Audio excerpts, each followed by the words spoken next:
கடைசியாக மீன ராசிக்கான குரு பயிற்சி பலன்கள் எப்படி இருக்க போகுது அப்படிங்கிறத பற்றி பார்க்கலாம். மீன ராசிக்கு இது வரைக்கும் குரு பகவான் 2ஆம் வீட்டில் இருந்து வந்தார். ஸோ 2ஆம் வீட்டில் இருக்க குரு பகவான் வந்து சில நல்ல பலன்களை உங்களுக்கு வந்து கொடுத்துருப்பாரு. மீன ராசிக்கு இன்னொரு வீக் பாயிண்ட் என்னன்னு பார்த்தீங்கன்னா, 7.5 சனி ஏற்கனவே ஆரம்பித்து 1.5 வருஷமாக போயிட்டுருக்கு. ஸோ சனி பகவான் 12ஆம் வீட்டில் இருக்கிறதால நிறைய விரயங்கள் ஏற்பட்டிருக்கலாம். குரு வந்து 2ஆம் வீட்டில் இருந்ததால், இது வரைக்கும் 2ஆம் வீட்டில் இருந்ததால் உங்களுக்கு வந்து பண வரத்துக்கு வந்து கொஞ்சம் வந்திருக்கும்.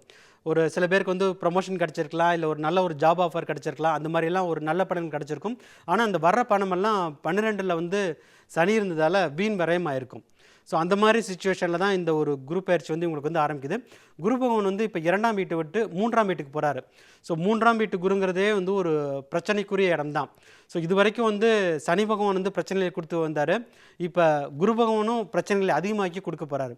ஸோ இது வந்து ஒரு சோதனையான காலகட்டமாக மீன ராசிக்கு இருக்க போகுதுன்னு சொல்லலாம். அடுத்து சர்ப்ப கிரகங்களான ராகு கேதுவுடைய நிலையும் சரியில்லை. ராகு ஜென்மத்தில் இருக்கிறது உடல் உபாதைகளை அதிகப்படுத்தி கொடுக்கும். ஸோ ஹெல்த்தில் வந்து அதிகமாக கவனம் செலுத்துறது நல்லது. மருத்துவ செலவுகள் அதிகமாக இருக்கிறதால மருத்துவ காப்பீடு எடுத்து வச்சுக்கிறது நல்லது. 7ஆம் வீட்டில் கேது இருக்கிறதால ரிலேஷன்ஷிப்பில் ப்ராப்ளம் வரலாம். ஸோ மீனராசிக்காரங்க வந்து இந்த ஒரு சோதனையான காலகட்டத்தை கிராஸ் பண்ணணும்னா உங்களுடைய ஒய்ஃபோட பேச்சை கேட்டாலே போதும். உங்களுக்கு வரக்கூடிய பிரச்சனையிலேருந்து கண்டிப்பாக வெளில வந்துடுவாங்கன்னு சொல்லலாம். ஸோ ஏன்னா உங்களுக்கு வந்து இந்த தாம்பத்திய உறவில் வந்து சில சிக்கல்கள் ஏற்படும். கணவன் மனைவிக்குள்ளார பிரச்சனைகள் ஏற்படலாம். நீங்கள் விட்டு கொடுத்து போகாமல் இருந்தீங்கன்னா சில பேருக்கு வந்து கோர்ட்டு கேஸ் வரைக்கும் கூட பிரச்சனைகளை இழுத்துட்டு போய் விட்டுடும். ஏன்னா சனியோட நிலையும் சரியில்லை, குருவோட நிலையும் சரியில்லை, சர்ப்பக்கிரகங்களும் சரியான நிலையில் இல்லை. அதனால மீனராசிக்காரங்க வந்து ரிலேஷன்ஷிப்புக்கு வந்து அதிகமான முக்கியத்துவம் கொடுக்கணும். குறிப்பாக காதலர்களுக்கு வந்து இது வந்து ஒரு சோதனையான காலகட்டம்னு சொல்லலாம். சில பேர் வந்து பிரேக்கப் ஃபேஸ் வரைக்கும் போயிடுவாங்க. அதுக்கு அடுத்தது வந்து உங்களுக்கு வந்து சில பேருக்கு வந்து என்கேஜ்மெண்ட் ஆகிருக்கும். ஸோ அவங்கன்னா ரொம்ப ஜாக்கிரதையாக இருக்கணும். சீக்கிரமே மேரேஜ் பண்ணிக்கிறது நல்லது. அப்படி இல்லைன்னா அது கடைசி சமயத்தில் கூட வந்து மேரேஜ் வந்து ஸ்டாப் ஆகிறதுக்குரிய அளவுக்கு கிரக நிலை வந்து மோசமாக இருக்குதுன்னு சொல்லலாம். ஸோ அந்த அளவுக்கு ஒரு சோதனையான காலகட்டத்தில் இருக்கிறதால ஏதாவது ஒரு விஷயத்தை பண்ணணும்னு நினச்சிங்கன்னா சீக்கிரமாகவே பண்ணி முடிச்சுறது நல்லது. இல்லைன்னா குரு பகவான் வக்கரம் அடையக்கூடிய காலகட்டமான ஒரு டிசம்பர், ஜனவரி, பிப்ரவரி மாதம் வந்து ஓரளவுக்கு உங்களுக்கு வந்து ஒரு ரிலீஃப் கொடுக்கும். அந்த சமயம் வந்து உங்களுக்கு வந்து ஒரு பிரமாதமான பலன்கள் கிடைக்குன்னு சொல்ல முடியாது. ஆனால் பிரச்சனைகளுடைய தாக்கம் வந்து குறைய ஆரம்பிக்கும்.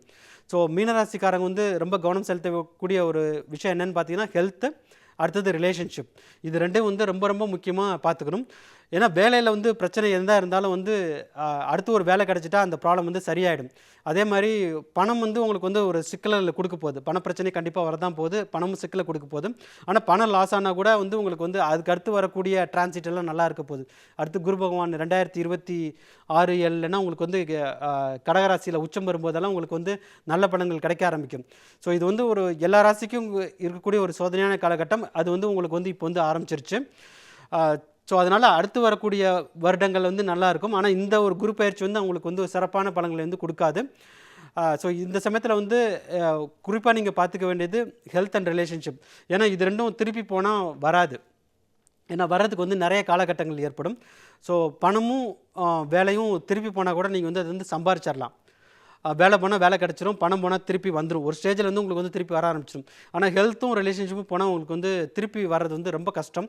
அதனால் அதுக்கு வந்து ரொம்ப அதிக முக்கியத்துவம் கொடுக்கக்கூடிய ஒரு குரு பயிற்சியாக தான் இது வந்து இருக்குது. உங்களுக்கு வந்து இந்த கஷ்டமான காலகட்டத்திலேருந்து வெளியில் வர்றதுக்கு உங்கள் மன தைரியத்தை மேம்படுத்தி கொள்ள காலபைரவரை வணங்குவது வந்து ரொம்ப அவசியம்.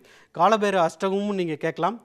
யூடியூப்லேயே நீங்கள் வந்து அதனுடைய பாட்டை போட்டு நீங்கள் கேட்கலாம். அது வந்து உங்களுடைய மன வலிமையை வந்து அதிகப்படுத்தி கொடுக்கும். மீனராசிக்கு ஒரு நல்லது ஒரு பரிகாரம் என்னென்னு பார்த்தீங்கன்னா, நவகிரக வழிபாடு கண்டிப்பாக அவசியம். ஏன்னா உங்களுக்கு வந்து எந்த கிரகங்களுமே சரியில்லைங்கிறதுனால நவகிரக வழிபாடு வந்து கண்டிப்பாக அவசியம்.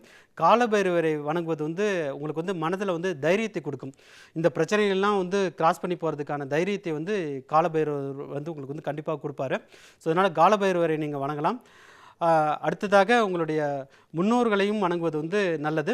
அமாவாசை தினத்தன்று கண்டிப்பாக நான்வெஜ் ஃபுட்டை வந்து சாப்பிட்றதை நிப்பாட்டிட்டு உங்களுடைய முன்னோர்களை வழிபடுவது வந்து நல்லது. உங்களுடைய குலதெய்வ வழிபாடு வந்து நீங்கள் பண்ணிங்கனாலே உங்களுக்கு வந்து இந்த பிரச்சனைகளுடைய தாக்கத்தை விட்டு மீனராசி அன்பர்கள் வந்து குறைத்து கொள்ள முடியும்.